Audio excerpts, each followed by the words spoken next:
کئی لوگوں کی مجبوریاں ہیں، صحت کا پرابلم ہے، کسی کو ڈاکٹر نے حکیم نے منع کیا، تو وہ ظاہر ہے لوگ جب بلاتے ہیں تو پھر لوگ تھوڑا بہت اہتمام بھی کر سکتے ہیں. لیکن وہ لوگ جو غریب ہیں، جن کے ہاں خود اپنے گھر میں کچھ کھانے کو میسر نہیں، اگر ان کے ہاں کوئی پیر صاحب تشریف لے جائیں اور ان سے یہ تقاضا کریں کہ آپ چھوٹا گوشت بنائیں، بڑا گوشت نہ بنائیں، یا آپ دیسی مرغ بنائیں، ہم دوسرا مرغ نہیں کھا سکتے، تو مجھے یہ بتائیں کہ کیا اللہ نے دین اسلام کے نفاذ کے لیے یا شریعت مطہرہ کو سیکھنے کے لیے یا علم دین کی جو اس کو سیکھنا ہے، اس کے لیے اللہ تعالیٰ نے ہم پر کوئی چیز ایسی فرض کی ہے؟ یقیناً نہیں، یہ لوگوں نے از خود بنائی ہوئی ہے. ایک غریب آدمی ہے جس کے گھر میں کھانے کو نہیں، جس کے گھر میں چولہا نہیں جلتا، جس کے اپنے بچے بھوک سے بلک رہے ہیں، جو اپنے بچوں کو سکول میں نہیں پڑھا سکتا، مدرسہ میں نہیں پڑھا سکتا، نہ اس کے پاس دین کی تعلیم کے لیے کچھ اہتمام ہے، نہ دنیاوی تعلیم کے لیے پیسے ہیں. وہ جاتا ہے پیر صاحب کے پاس، جا کے کہتا ہے حضرت دعا کریں. پیر صاحب کے مرید کہتے ہیں آپ ان کو نذرانہ دیں. تو آپ سوچیں کہ یہ دین کی خدمت ہے، یہ خدمت خلق ہے، یا لوگوں کا خون نچوڑنا ہے؟ شیخ کا کام تو لوگوں کی رہنمائی کرنا ہے، اور شیخ وہ ہے جو لوگوں کے لیے مربی ہو، تربیت کرنے والا ہو. اور جس کی خود تربیت نہیں ہوئی وہ لوگوں کو کیا سکھائے گا؟ سنبھلتا نہیں جن سے اپنا دوپٹہ، سنبھالیں گے کیا وہ کلیجہ کسی کا؟ جو اپنے آپ کو صحیح نہیں کر سکے وہ لوگوں کے لیے کیا کریں گے؟ اور افسوس کی بات یہ ہے کہ ہمارا یہ معاشرہ ان چیزوں کو قبول کرنے کے لیے تیار نہیں، اور پھر اس کو نام دیا جاتا ہے تصوف کا، طریقت کا، اور پیری مریدی کا، اور ولایت کا. یاد رکھیے ولایت کا تعلق اچھے برے کھانے سے نہیں ہے. ولایت ایک امر وہبی ہے، اللہ کا قرب ہے، اللہ تعالیٰ کا تقرب جس طرح بھی حاصل کیا جا سکے، یہ ان چیزوں سے بہت دور ہے. غریب آدمی بلائے، 5-10 ہزار روپیہ خرچ کرے، جس کے گھر میں مہینے کی آمدن 5,000 ہے یا 10,000 ہے، یا وہ جو مزدور ہے جس کی پورے ماہ میں 10 دہاڑیاں لگتی ہیں، جب 10 دن لگیں گے اس کے، تو اس کو 300 روپیہ یا 400 روپیہ اگر ملتا ہے، تو آپ اندازہ کریں اس کے 4-5 اگر بچے ہوں تو وہ اپنے بچوں کو کیا کھلائے گا اور پیر صاحب کی کیا خدمت کرے گا؟ ایسے میں تو پیر صاحب جس گھر میں آئیں گے، لوگ کہتے ہیں ہمارے گھر میں حضرت آئیں گے تو رحمت ہوگی.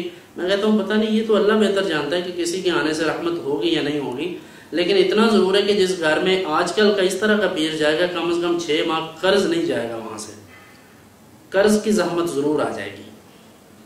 تو یہ ایک بہت بڑا پرابلم ہے جس کو ہم نے خود بنایا ہے. میں آپ سے بڑی ذمہ داری کے ساتھ یہ عرض کرنا چاہتا ہوں، آپ دنیا کے کسی کونے میں بھی ہوں، آپ ایسے لوگوں کا بالکل بائیکاٹ کریں.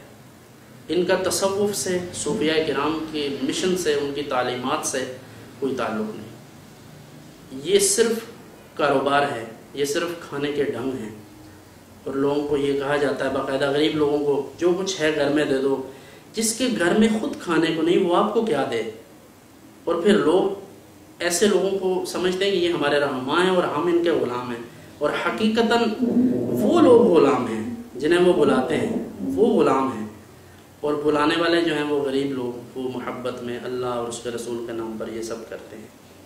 تو میں یہی عرض کروں کہ کھانا، اچھا کھانا، اعلیٰ قسم کے انواع و اقسام کے کھانے اور اس طرح کی چیزیں، یہ جو تکلفات ہیں ان سے پیچھے ہٹ جائیں اور خالصتاً دین کی ترویج اور اشاعت کے لیے کام کریں.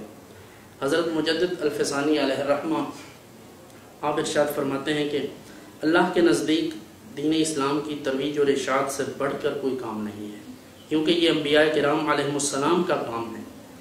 اس لیے آپ دین کے کام کے لیے کوشش کریں. دین اسلام کی تبلیغ، اس کی ترویج، اشاعت، شریعت مطہرہ کو رواج دینا، یہ کام ہے دراصل.